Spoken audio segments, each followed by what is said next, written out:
Chez Dals, on est concepteur des enjeux de luminaires pour le secteur résidentiel. Et puis récemment, on a lancé des produits intelligents pour la maison connectée. La mission de Dals, c'est d'offrir des produits novateurs et rendre l'innovation accessible, donc de rendre les produits quand même assez complexes, abordables et faciles d'utilisation. Dès l'arrivée de la COVID-19, on a réussi à s'ajuster assez rapidement. Donc la formation de la gestion des processus de design à distance qu'Indy offrait tombait juste à point, étant super en contexte avec ce qu'on vivait. L'objectif, c'était d'outiller les équipes d'innovation pour collaborer à distance, pour co-créer ensemble dans des environnements virtuels et pour valider leurs concepts de façon plus efficace. La formation nous a vraiment permis de voir le plein potentiel que Gravity Sketch avait à nous offrir. Ça nous donne vraiment cette liberté-là de voir en temps réel les échelles, les dimensions, les matériaux, puis de pouvoir bouger vraiment avec ton corps physiquement autour du produit. Gravity Sketch nous permet de communiquer ensemble avec le casque. On entend nos voix comme un téléphone, puis ça nous permet justement d'être sur place, mais en virtuel. Puis SolidWorks nous offre vraiment plus le côté dimensionnel, précision, enfin, de processus de design. Mais la combinaison entre les deux, c'est vraiment intéressant.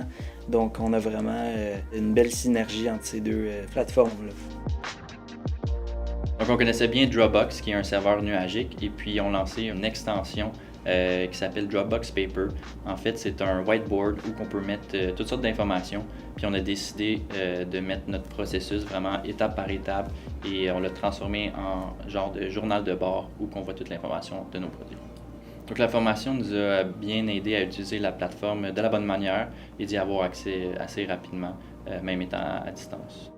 Notre plus gros événement promotionnel se passe 2 fois par année, un salon d'exposition à Dallas. Donc le show a malheureusement été annulé, donc on a essayé vraiment de trouver des nouveaux moyens pour présenter nos produits. On nous a présenté le MVP, qui est un concept super intéressant de tester une idée, mais assez rapidement pour voir si le projet est réalisable ou pas.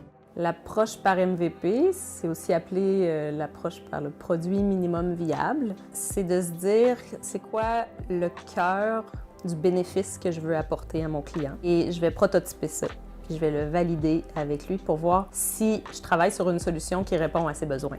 C'est une façon de réduire le risque en innovation. Ça permet de réduire les coûts, les délais, puis de rester agile.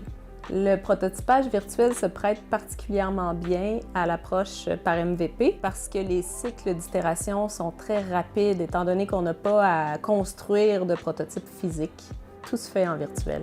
On a essayé de faire une salle de réalité virtuelle, un genre de mini showroom justement où que les gens pourraient visiter virtuellement un espace avec nos nouveaux produits.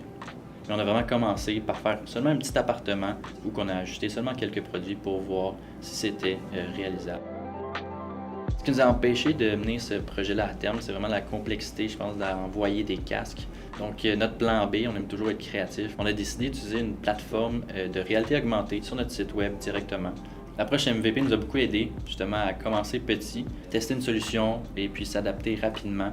Et puis d'offrir en bout de ligne une solution qu'on n'aurait peut-être pas pensé initialement, mais qui est beaucoup plus complète. Les outils virtuels et toutes les nouvelles technologies, c'est vraiment un élément qui permet de nous démarquer, nous différencier, surtout de nos compétiteurs. Ça fait en sorte qu'on a une combinaison d'éléments pour avoir des produits super innovateurs et puis d'être prêt pour le futur.